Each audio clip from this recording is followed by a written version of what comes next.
हैं UP RO ARO 2024 में पूछे गए क्वेश्चन। इसमें क्वेश्चन नंबर 11 प्रश्न पत्र का 11वां क्वेश्चन है। इसे पूछा है 11वां में कि तीनों गोलमेज सम्मेलन में भाग लेने वाला भारतीय निम्नलिखित नेताओं में से कौन थे? Mahatma Gandhi, BS Moonje, BR Ambedkar. ये जो है सही आंसर होगा BR अम्बेडकर। ठीक, तो आइए हम गोलमेज सम्मेलन कब हुआ, क्यों हुआ, इसके विषय में विस्तार से चर्चा करते हैं।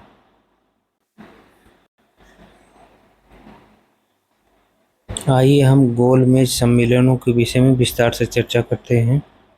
परिचय। गोलमेज सम्मेलन ब्रिटिश सरकार द्वारा भारत के संविधान सुधारों और शासन व्यवस्था को लेकर विचार विमर्श करने के लिए लंदन में आयोजित किया गया था। गोलमेज सम्मेलन कहाँ लंदन में आयोजित किए गए थे? 3 प्रमुख राजनीतिक बैठकें थी। इन सम्मेलनों का उद्देश्य क्या था? ब्रिटिश भारत में भारतीयों के लिए अधिक प्रतिनिधित्व देना, लेकिन नियंत्रण बनाए रखना। आगे देखते हैं। गोलमेज सम्मेलन क्यों कहा गया?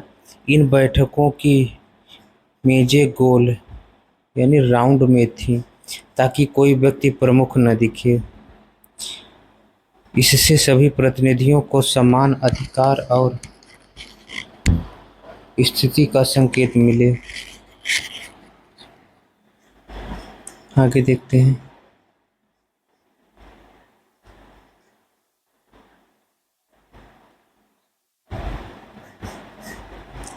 बात करते हैं गोलमेज सम्मेलनों की संख्या और समय। पहला जो गोलमेज सम्मेलन 1930 ईस्वी में नवंबर से जनवरी 1931 तक चला।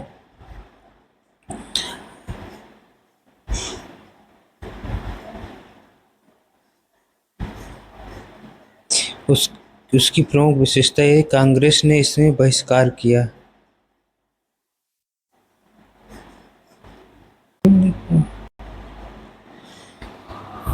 आइए हम गोलमेज सम्मेलनों के विषय में विस्तार से चर्चा करते हैं। तो गोलमेज सम्मेलन ब्रिटिश सरकार द्वारा भारत के संविधान सुधारों और शासन व्यवस्था पर विचार करने के लिए लंदन में आयोजित किए गए थे। 3 बैठकें थीं। ठीक, 3 बैठकें थी लंदन में आयोजित की गई थी। इनका उद्देश्य क्या था? भारत को कुछ राजनीतिक अधिकार देना, लेकिन ब्रिटिश नियंत्रण बनाए रखना। क्यों गोलमेज सम्मेलन कहा गया? बैठकों की मेजें गोल थी ताकि कोई भी प्रतिनिधि प्रमुख न दिखे और सभी को समान अधिकार मिले।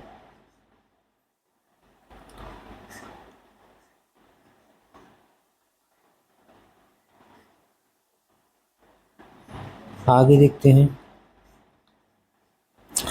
तीनों गोलमेज सम्मेलनों का विवरण हम देखते हैं। पहला गोलमेज सम्मेलन जो है वर्ष 1930 ईस्वी में नवंबर से जनवरी 31 तक चला।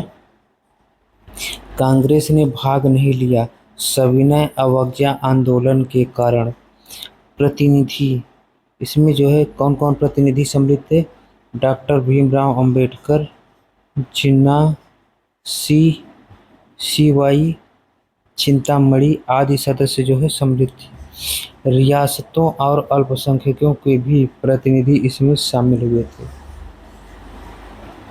आगे देखते हैं। दूसरा गोलमेज सम्मेलन के विषय में जानते हैं। दूसरा जो आपका गोलमेज सम्मेलन हुआ वर्ष 1931 सितंबर से दिसंबर तक। गांधी इरविन समझौता के बाद गांधी जी ने कांग्रेस का प्रतिनिधित्व दिया। गांधी जी ने अकेले कांग्रेस प्रतिनिधित्व थे और डॉक्टर अंबेडकर और अन्य नेता भी शामिल हुए। गांधी जी और अंबेडकर के बीच दलितों को पृथक निर्वाचन अधिकार देने पर विवाद हुआ।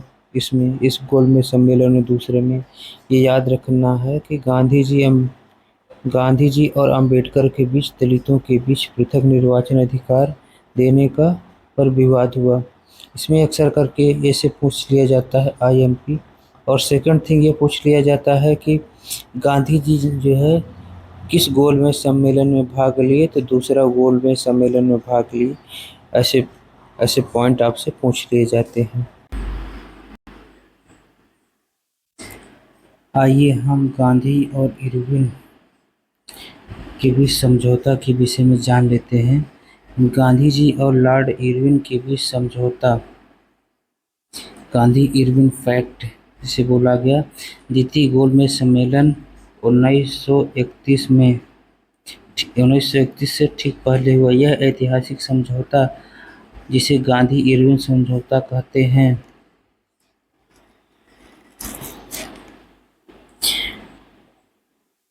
उस समय जो है इरविन जो है भारत के वायसराय थे। इसकी पृष्ठभूमि क्या थी?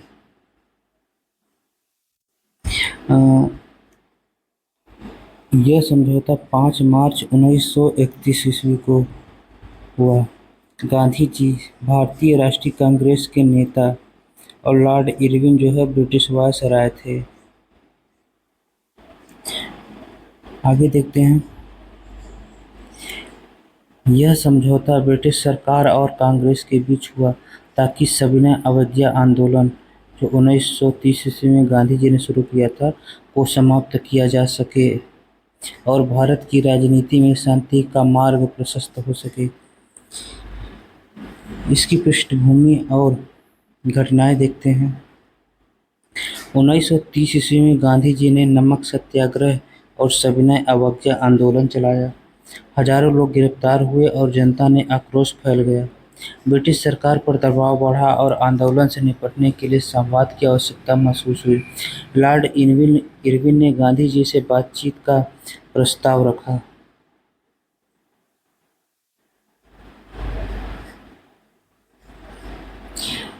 प्रस्ताव रखने के बाद जो है गांधी और इरविन समझौता की जो शर्तें हुई, कांग्रेस की ओर से जो शर्तें थी, गांधी जी ने सविनय अवज्ञा आंदोलन वापस लेने पर सहमति दी, सरकारी विरोध नहीं करेंगे, द्वितीय गोलमेज सम्मेलन में भाग लेने पर सहमति दी।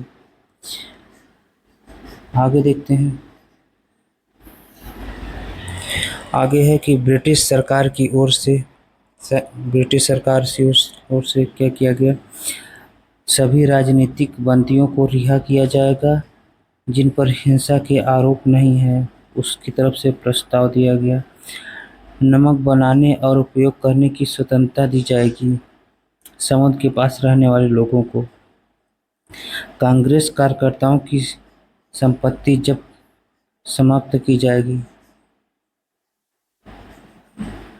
तो कांग्रेस कार्यकर्ताओं की जो संपत्ति की जब्ती समाप्त की जाएगी। शांतिपूर्ण धरना प्रदर्शन की स्वीकृति दी जाएगी। कांग्रेस को सार्वजनिक सभाओं और प्रेस की स्वतंत्रता दी जाएगी। ये जो प्रस्ताव जो है ब्रिटिश सरकार की ओर से रखे गए। आइए देख लेते हैं इसकी विशेषताओं के विषय में। गांधी जी इरविन समझौता की विशेषताएं क्या थी?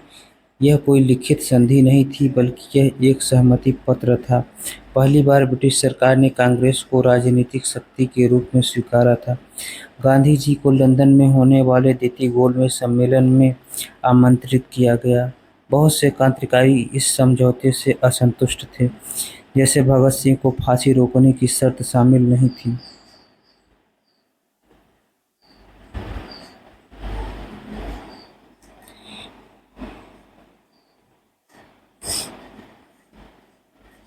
इसमें आलोचना क्या-क्या हुई देखते हैं। भगत सिंह, राजगुरु और सुखदेव की फांसी पर गांधी जी उन्हें बचाने में सफल नहीं हो सके। कई नेताओं ने इसे कांग्रेस की कमजोरी माना। ब्रिटिश सरकार ने बाद में समझौते की आत्मा का पालन किया।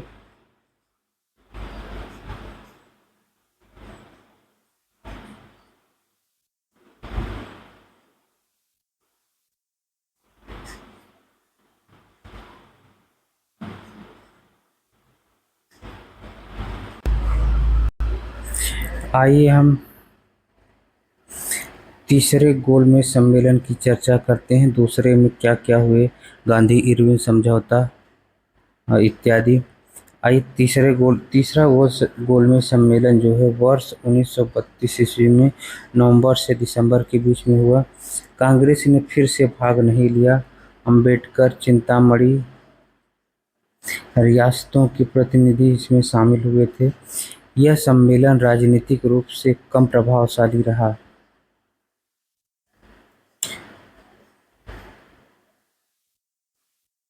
आइए देखते हैं प्रमुख भारतीय प्रतिनिधि। इसमें प्रतिनिधि कौन कौन रहे। डॉक्टर बी आर अम्बेडकर ये दलितों के प्रतिनिधि बने थे। महात्मा गांधी कांग्रेस केवल दूसरे सम्मेलन में भाग लिए। मोहम्मद अली जिन्ना की बात करते हैं तो मुस्लिम लीग के अध्यक्ष था कि इसमें। CY चिंतामणि की बात करते हैं, संविधान विशेषज्ञ थे ये। तेज बहादुर सप्रू की बात करें तो उदारवादी नेता थे। भारतीय रियासतों के महाराजा हैदराबाद, बड़ौदा आदि इसमें जो है सम्मिलित हुए इस सम्मेलन में। आगे देखते हैं परिणाम और महत्व। भारत सरकार अधिनियम 1935 का आधार तैयार हुआ। राजनीतिक दलों में एकता की कमी सामने आई। गांधी और अंबेडकर के बीच पूना समझौता 1932 की भूमिका बनी। ब्रिटिश सरकार का असली रवैया भारतीय नेताओं के सामने आया।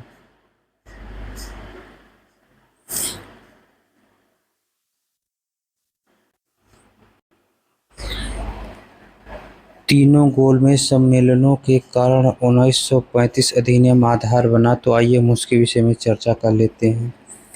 तो भारत सरकार अधिनियम 1935 ब्रिटिश संसद द्वारा पारित सबसे विस्तृत और महत्वपूर्ण अधिनियम था।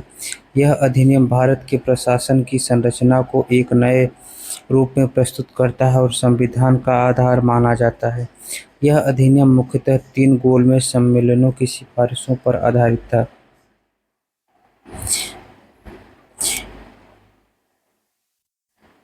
इसकी प्रमुख विशेषताएं मुख्य बिंदु थे। संघीय संरचना का प्रस्ताव, फेडरल स्ट्रक्चर, भारत को केंद्र और प्रांतों में बांटने की योजना, देश को संघीय भारत बनाना था, ब्रिटिश भारत प्लस रियासतें। लेकिन रियासतों ने भाग नहीं लिया, इसलिए संघीय ढांचा लागू नहीं हो सका। प्रांतीय स्वशासन, प्रांतीय सरकारों को स्वतंत्र कार्यपालिका और विधायिका दी गई। पहली बार प्रांतों को वास्तविक अधिकार मिले।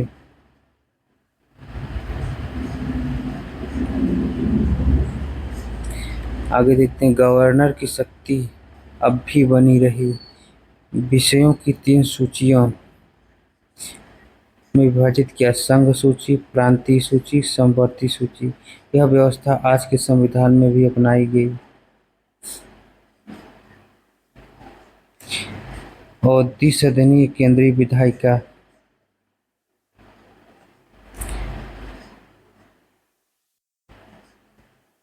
द्विसदनीय केंद्रीय विधायिका, काउंसिल ऑफ स्टेट, राज्य परिषद और फेडरल असेंबली, संघीय सभा। वयस्क मताधिकार नहीं मिला।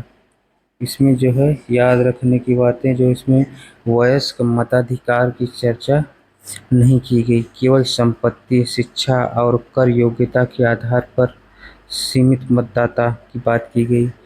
केवल लगभग 10 से 15% जनसंख्या को मत देने का अधिकार दिया गया। गवर्नर जनरल और गवर्नर को विशेष शक्तियां प्रदान की गई। रक्षा, विदेश नीति और आपातकालीन विषयों पर उनका नियंत्रण बना रहा। वे किसी भी निर्णय को रद्द कर सकते थे। अन्य महत्वपूर्ण प्रावधान, भारतीय नागरिकता और मूल अधिकारों की बात नहीं की गई। राष्ट्रवादियों को निराशा हुई क्योंकि ब्रिटिश नियंत्रण बना रहा। उच्चतम न्यायालय या संघीय न्यायालय की स्थापना का प्रावधान किया गया।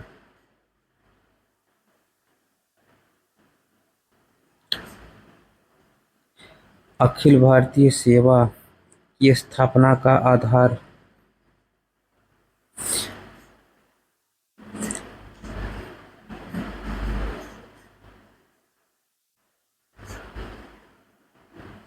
आगे देखते हैं भारत सरकार अधिनियम 1935 का महत्व। यह भारत का सबसे लंबा अधिनियम था। इसमें लगभग 321 अनुच्छेद थे। कितना? 321 अनुच्छेद थे और 10 अनुसूचियां थी। भारतीय संविधान में कई प्रावधान इसी अधिनियम से लिए गए थे। 1947 तक भारत में यही अधिनियम लागू रहा। भारतीय संविधान 1950 बनाने में इस अधिनियम ने आधारशिला का कार्य किया। नुकसान और आलोचना। भारतीय नेताओं को वास्तविक सत्ता नहीं मिली। ब्रिटिश गवर्नर जनरल की शक्ति बहुत अधिक थी। संघीय ढांचा केवल कागजों में था। सीमित मताधिकार लोकतंत्र के विरुद्ध था। आइए हम इससे संबंधित कुछ MCQ टाइप क्वेश्चन देख लेते हैं। प्रथम गोलमेज सम्मेलन किस वर्ष आयोजित किया गया? आंसर होगा 1930 में। प्रथम गोलमेज सम्मेलन में भारतीय राष्ट्रीय कांग्रेस प्रतिनिधित्व किसने किया? ये कांग्रेस ने भाग नहीं लिया। ये बहुत सिंपल टाइप के क्वेश्चन है, बस ओवरव्यू लेने के लिए जो है देख लिया जा रहा है किस टाइप से ऐसे क्वेश्चन पूछ लिए जा सकते हैं। इसमें डिफिकल्टी पढ़कर ही RO जैसे प्रश्न पूछा जाता है। आगे देखते हैं गांधी इरविन समझौता कब हुआ था? 5 मार्च 1931। इसको इसलिए देख लिया जा रहा है क्योंकि माइंडसेट बना रहे कि इसी टाइप से ऐसे क्वेश्चन पूछे जा सकते हैं।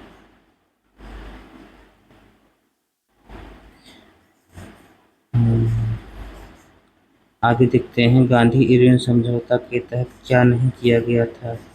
भगत सिंह को फांसी को रोकना।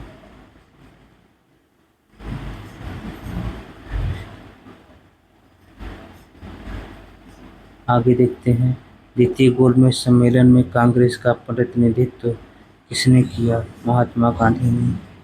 भारत सरकार अधिनियम 1935 में निम्नलिखित में से कौन सी विशेषता शामिल नहीं थी? भारतीय नागरिकता।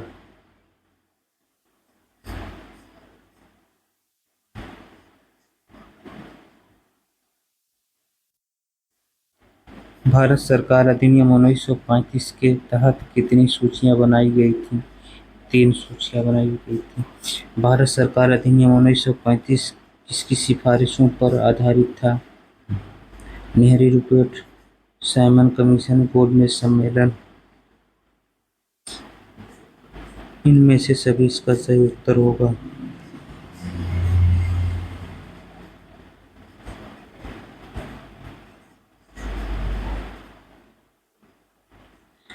आगे देखते हैं भारत सरकार अधिनियम 1935 द्वारा किस प्रकार की सरकार की योजना थी?